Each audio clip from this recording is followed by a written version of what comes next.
என்னம்மா இன்றைக்கி என்ன சமையல்? இன்றைக்கி வந்து மதியானம் லஞ்சுக்கு வந்து உருண்டை குழம்பு பண்ணிகிட்ருக்கேன். சரி, ஓகே ஓகே, இது நல்லது. அதுக்கு பருப்பை ஊற வச்சு அரைச்சி எடுத்துட்டேன். சரி, இப்போ வெங்காயம் போட்டாச்சு. சரி, இது வந்து உருண்டை பிடிக்கிறதுக்கு. ஓகே ஓகே, சரிம்மா. சரியா? இதில் தேங்காய் கொஞ்சம் சேர்த்துக்கலாம். சரி, ஓகே. இது என்ன பருப்புமா? அந்த பருப்பு எவ்வளோ நேரம் ஊற வச்சேன்? ஆமாம், இது வந்து கடலை பருப்பு. ஒரு 2 மணி நேரம் ஊற வச்சுருந்தேன். சரி. அதை அரைக்கும்போது அது கூட கொஞ்சம் சோம்பு, பூண்டு, ஒரு பச்சை மிளகாய் போட்டு அரைச்சிருக்கேன். சரி, அடுத்து என்ன போட போகிறேன்? அடுத்து இப்போ இதில் கொஞ்சம் முருங்கைக்கீரை சேர்த்துக்கலாம், ஒரு கை அளவுக்கு. சரி, ஓகே. சரி, அடுத்து என்னம்மா? அடுத்து இப்போ இதில் கொஞ்சம் பெருங்காயம் போட்டுக்கலாம். சரி, ஓகே. இப்போ இந்த உருண்டைக்கு தேவையான அளவு உப்பு. சரி, நைஸ் உப்பு தான் போட்டிருக்கேன். ஆமாம். இதை வந்து என்ன பண்ணி இப்போ நல்லா மிக்ஸ் பண்ணப்பேன். ஆமாம். Okay, right. சரி, பண்ணுங்கள். நல்லா மிக்ஸ் பண்ணிவிட்டு உருண்டை பிடிச்சி எடுத்து வச்சுக்கப்புறம். ஓகே. இதில் தோராயமாக எத்தனை உருண்டை வரும்னு நினைக்கிறீங்க? இதில் என்ன ஒரு 10-12 உருண்டை வரும். ஓகே. ஒரு ஃபேமிலி மதியம் லஞ்சுக்கு 4 பேர் சாப்பிட்றது கரெக்டாக இருக்கும். கரெக்டாக இருக்கும். சரி, ரைட்டு. பொதுவாக உருண்டை குழம்புல முருங்கைக்கீரை போடுவாங்களா? நம்ம வீட்டு அப்படி போடுறோமா? போடுவாங்க, சில இடத்துல போடுவாங்க. நம்ம வீட்டில் மரம் இருக்கிறதுனால நான் அதில் ஒரு 2 கொப்பு எடுத்து போட்டுறது. அது ஒரு டேஸ்ட் நல்லா தான் இருக்கும். உடம்புக்கு ஹெல்த்து தானே? ஆமாம். இந்த உருண்டையில் சின்ன வெங்காயம் போடலாமா, பெரிய வெங்காயம் போடலாமா? 2 வெங்காயமும் போடலாம். சின்ன வெங்காயம் போட்டால் இன்னும் நல்லா டேஸ்ட்டாகவே தான் இருக்கும்.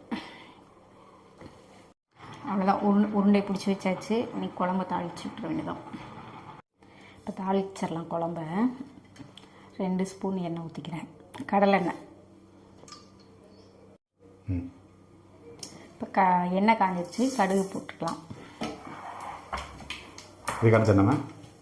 வெந்தயம். வெந்தயம், ஓகே. வெந்தயம் கொஞ்சம். இதுக்கடுத்து கொஞ்சமாக சோம்பு போட்டுக்கிட்டா போதும். நாங்கள் வந்து எங்கள் வீட்டில் கொஞ்சம் சோம்பு சேர்த்துப்போம் புளிக்குழம்பு வச்சாலும். வெடிச்சு ரெடி ஆகிடுச்சு போல. நீ அடுத்து என்ன பண்ணோம்? அடுத்து வெங்காயம், பச்சை மிளகா, கருவேப்பிலை இது எல்லாத்தையும் அப்படியே மொத்தமாக சேர்த்தலாம். ஓகே. பெரிய வெங்காயம் எத்தனை வெங்காயம்? ஒரு வெங்காயம் தான், ஒரு பெரிய வெங்காயம் நறுக்கி சேர்த்துக்கலாம். வதக்கலாம். வெங்காயம் வதங்குற வரைக்கும் நல்லா வதக்கிக்கலாம். நல்லா வெங்காயம் நல்லா வதங்கிடுச்சு. நீ அடுத்து என்ன போகிறேன்? இங்கே வந்து தக்காளி, இதை வந்து நான் அரைச்சி சேர்த்துக்கிறேன். இதான் தக்காளி? 2 தக்காளி. சரி, ஓகேம்மா. அரைச்சி சேர்த்தா சீக்கிரம் வதங்கும், அதனால தான். ஓகே. இப்போ வர தக்காளிலாம் கட் பண்ணி வதக்கணுன்னா வதங்கவே மாட்டேங்குது.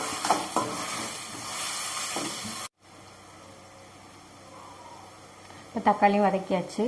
பூண்டை இடித்து சேர்த்துக்கலாம். எத்தனை பூண்டுமா? ஒரு 6 பல்லு இருக்கும். இடித்து சேர்த்துருக்கேன். இந்த மாதிரி இடித்து சேர்த்தோன்னா குழம்பு வாசனை நல்லாயிருக்கும்.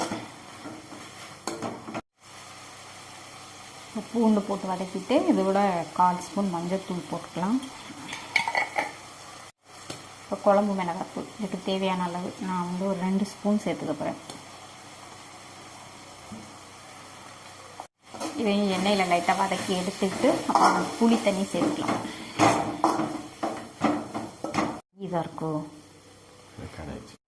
அவ்வளோதான். இப்போ வந்து புளி தண்ணி சேர்த்துக்கலாம். ஒரு லெமன் சைஸுக்கு ஊற வச்சுருந்தேன், அதை கரைச்சி இதோட சேர்த்துக்கலாம்.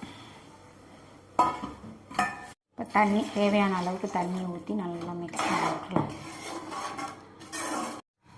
இப்போ இந்த குழம்புக்கு தேவையான அளவு உப்பு. அவ்வளோதான். மூடிட்டு கொதி வர வரைக்கும் வெயிட் பண்ணுவோம். அவ்வளோதான். குழம்பு நல்லா கொதித்து இந்த மாதிரி எண்ணெய் பிரிஞ்சு வந்துடுச்சு. இப்போ வந்து நம்ம உருட்டி வச்சுருக்கிற பருப்பு உருண்டையே சேர்த்துக்கலாம்.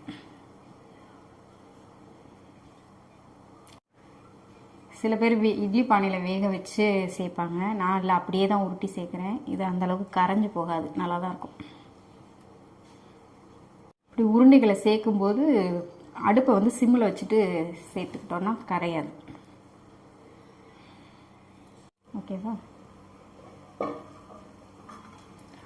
அவ்வளோதான், குழம்பு ரெடி. உருண்டையும் வெந்து மேலே வந்துடுச்சு. நம்ம ஃபஸ்ட்டு உருண்டை போடும்போது கீழே இருந்தது, இப்போ வெந்ததுனால மேலே வந்துடுச்சு. அவ்வளோதான், குழம்பு ரெடி. உருண்டை குழம்பு. ஓகேவா?